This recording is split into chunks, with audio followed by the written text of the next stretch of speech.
J'ai encore la gorge complètement nouée. J'ai le souffle coupé, parce que c'est le genre d'histoire qui prend aux tripes, qui broie le cœur et qui le lâche littéralement plus jamais. Ouais. Que ce soit en livre, audio ou en format papier d'ailleurs, cette œuvre laisse une marque émotionnelle absolument indélébile. La ligne verte de Stephen King. C'est une plongée brutale au cœur de l'âme humaine.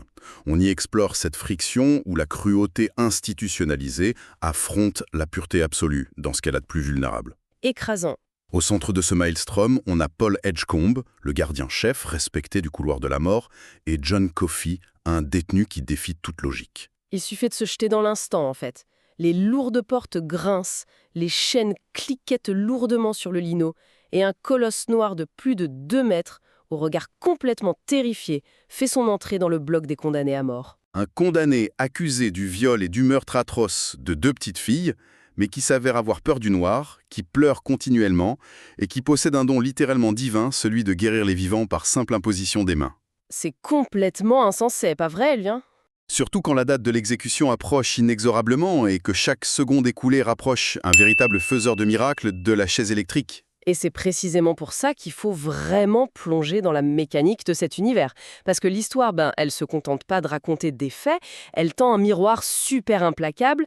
On est dans les années 30, en pleine Louisiane. Ouais, avec une ségrégation à son paroxysme et une chaleur vraiment étouffante. Exactement. Et on pénètre dans le bloc E du pénitencier de Cold Mountain. C'est ce qu'on appelle familièrement la ligne verte. Parce qu'il n'y a pas de sol en pierre froide ici. C'est un lino d'un vert délavé, presque maladif. C'est ça, un chemin de couleur citron vert qui mène droit à une seule destination. Une petite pièce au fond du couloir avec une imposante chaise en chêne surmontée de sangles en cuir. La fameuse chaise électrique. C'est vraiment un microcosme total, cette prison. Une salle d'attente fermée à double tour où la seule issue, c'est la mort. Et ce qui est fondamental ici, c'est d'analyser comment le pouvoir s'articule dans cet espace très particulier. C'est clair, l'ambiance y est d'une tension qu'on pourrait presque couper au couteau. Mais l'équilibre qui y règne est fascinant. Paul Edgecombe et ses hommes de confiance se comportent pas du tout comme des bourreaux sadiques. Ah bien au contraire, ils cherchent activement à maintenir une paix fragile. Tu sais, on s'attendrait à voir des monstres surveiller d'autres monstres, mais ces gardiens essayent vraiment d'offrir un dernier semblant d'humanité. Ouais, leur philosophie, c'est de pas ajouter de terreur à une situation qui est déjà absolue.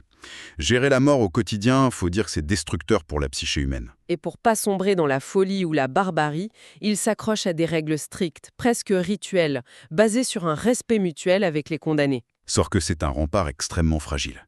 Et ce rempart, il vole en éclats avec l'éruption d'un individu toxique. Le gardien Percy Wetmore. Percy. Ah, rien que de prononcer son nom, on ressent une crispation viscérale. Il incarne vraiment tout ce qu'il y a de pire dans l'être humain. C'est un jeune homme profondément lâche, mesquin. Ses chaussures grincent constamment sur le lino vert, ça annonce son arrivée comme une petite menace hyper irritante. Mais le vrai problème, c'est qu'il est intouchable, en fait.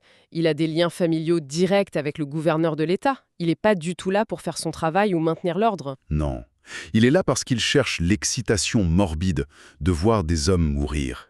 Il veut dominer des êtres qui sont physiquement et légalement en cage. C'est le symbole intemporel du népotisme et du pouvoir toxique. Absolument. Percy utilise le système pour satisfaire ses pulsions destructrices en toute impunité.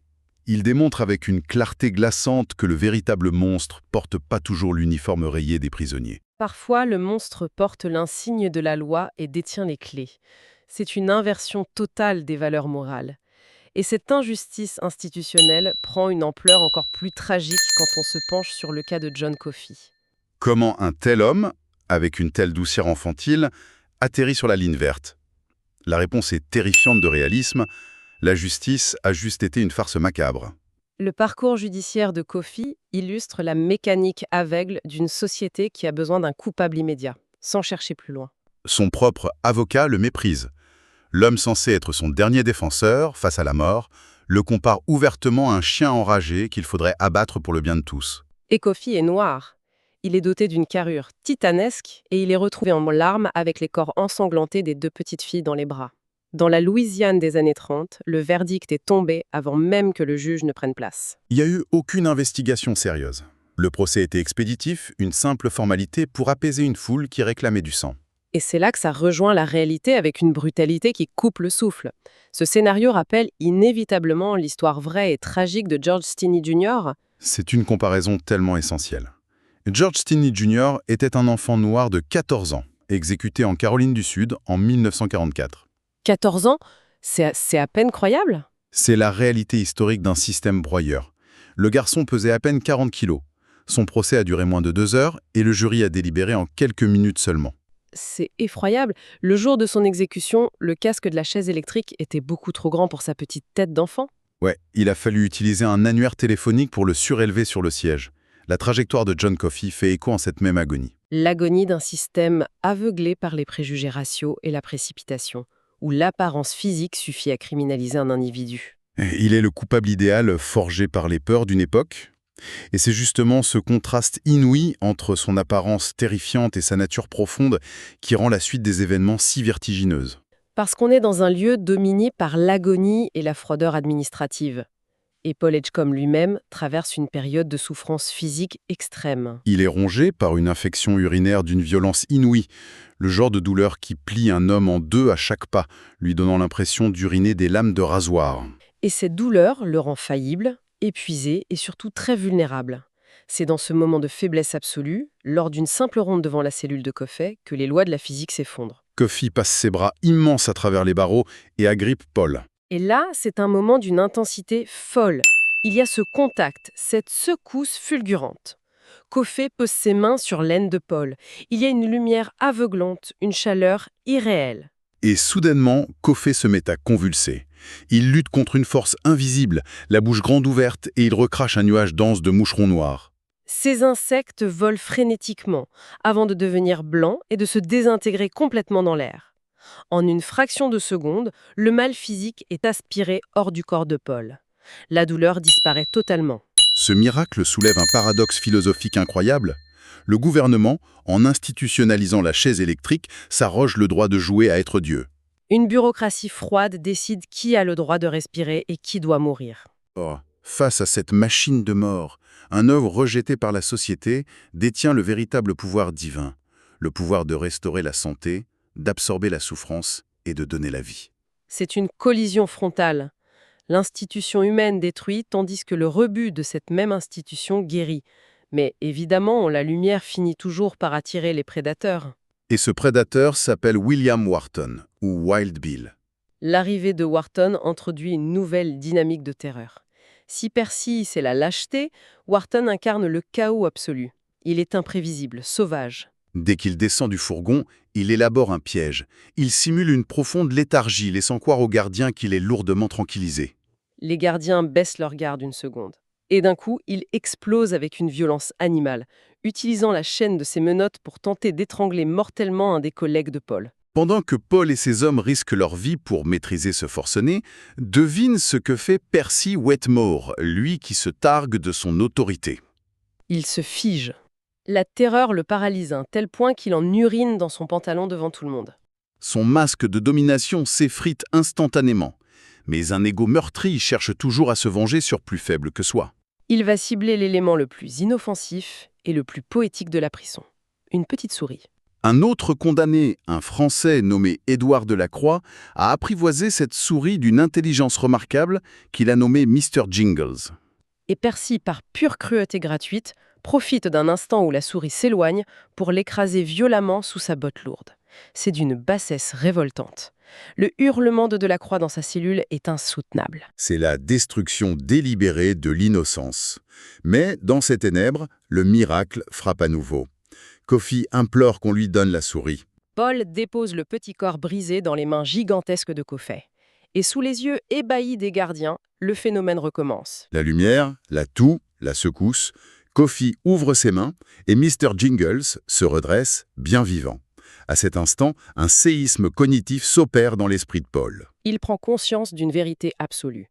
Un être humain capable d'utiliser une énergie mystique pour ramener une souris à la vie ne peut fondamentalement pas être le monstre qui a massacré 2 fillettes. L'homme qu'il garde en cage est l'incarnation même de l'innocence. Mais Paul est prisonnier de son uniforme. L'État lui demande de le faire rôtir sur une chaise électrique dans quelques jours. C'est dans cette impasse suffocante que le destin place un choix ahurissant sur sa route. Le directeur de la prison, Al Morse, traverse une tragédie personnelle insoutenable. Sa femme, Melinda, est rongée par une tumeur au cerveau inopérable. La maladie avance à une vitesse fulgurante, la plongeant dans des délires de douleur atroces.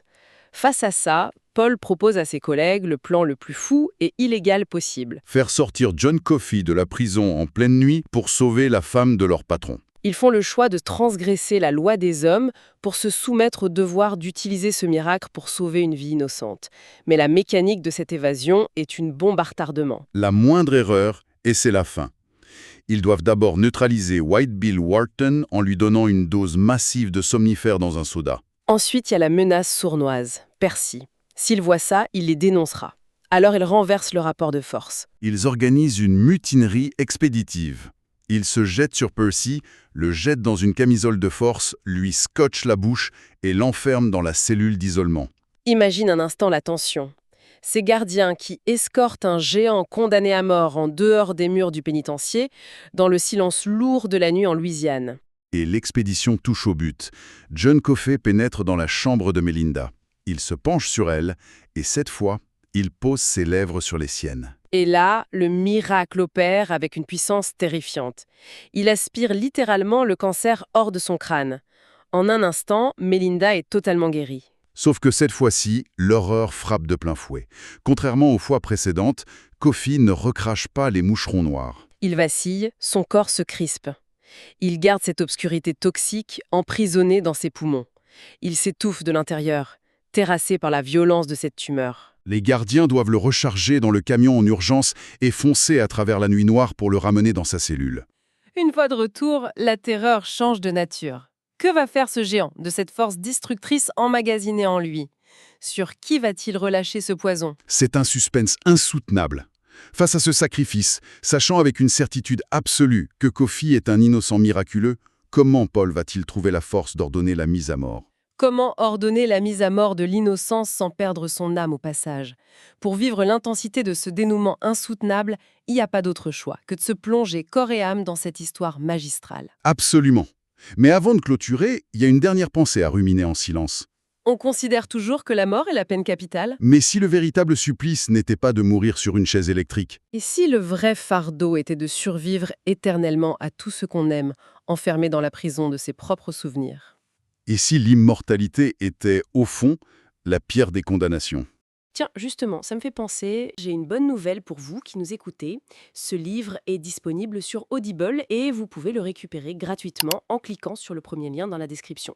L'idée, c'est vraiment des narrations très immersives. Une narration professionnelle, bien incarnée, ça change absolument tout. La personne ne fait pas que lire, elle interprète, elle donne vie au texte. Ah tiens, super, en plus de la vidéo, il y a un livre audio. Si on veut juste le livre, le lien pour récupérer votre livre audio se trouve dans la description de la vidéo. Si vous avez apprécié le contenu, n'hésitez pas à laisser un petit pouce en l'air et à vous abonner à notre chaîne YouTube pour ne rien manquer des prochaines vidéos. Pour ma part, je vous donne rendez-vous très bientôt pour une prochaine vidéo. En attendant, je vous souhaite une excellente fin de journée ou une agréable soirée et à très vite.